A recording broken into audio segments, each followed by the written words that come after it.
Alright, we have this integral right here, 4x cubed minus 2x plus 5 dx, right?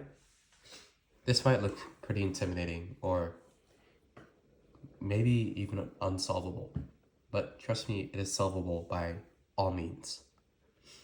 First, you need to know what exactly an integral is. An integral is a method that mathematicians use to find a specific area under the curve of a graph. That is the most basic definition that I can give you. Basically, when it's definite, meaning that we have a specific area to target, mathematicians are able to use an infinite sum of squares, and then we can add up their area to determine the approximate area under a graph. So, your first instinct for this might be to simplify this, or maybe even get it to a more factorable form, but that's not what we want to do. Instead, we want to take the integral of every single term on its own. Yes, even including the constant, it's going to be a separate thing. Now we want to set each to have dx. That's what completes the integral. Alright. Now, generally, the formula for an integral would be a to the x n plus 1 over n plus 1. Generally, when the integrals get more complex or harder to solve, this formula applies, but with new rules.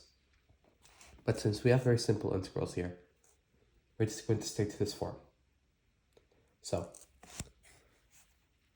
we can determine that this is in the form a to the x to the power of n, right? A to the x to the power of n. That is what 4x to the power of 3 is in. So if you want to get it into this form, it's very easy. We have 4x, we have n plus 1. What is n? 3. 3 plus 1. And then we have n plus 1. 3 plus 1, right? And with some basic math, we can say that this is 4x to the fourth over 4. But what is 4 over 4? This cancels out, right? So really, this is x to the fourth, right? Okay, glad we're on the same page. So we know this is x to the fourth. But what about this one? This one doesn't have a power. Well, you might not think it has a power, but it actually does.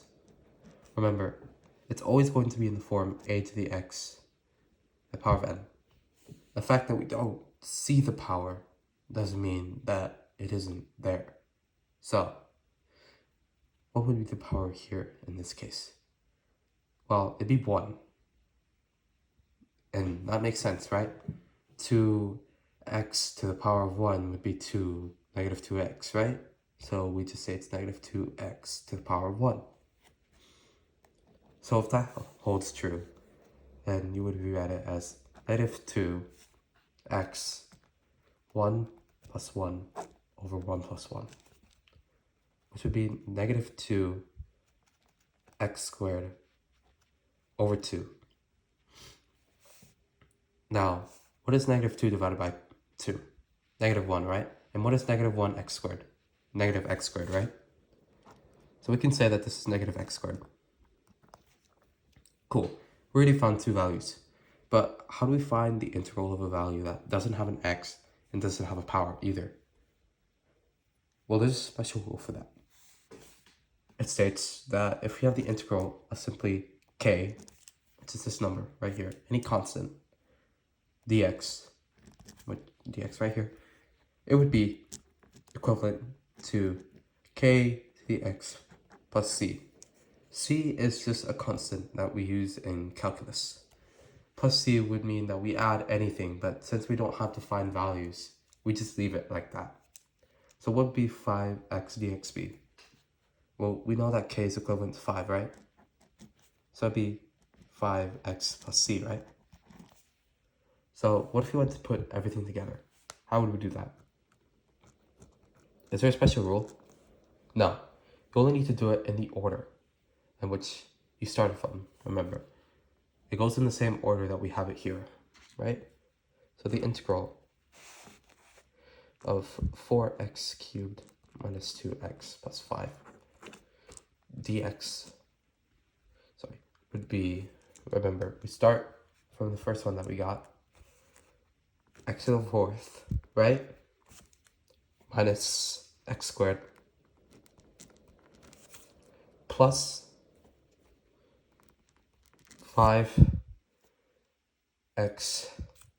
sorry, that's not 5x plus 5, that's 5x plus c. 5x plus c. So, now we have our answer. If this was a defined integral, it would be a different story, but I'll cover that next time. For now, this is all I'm leaving you with.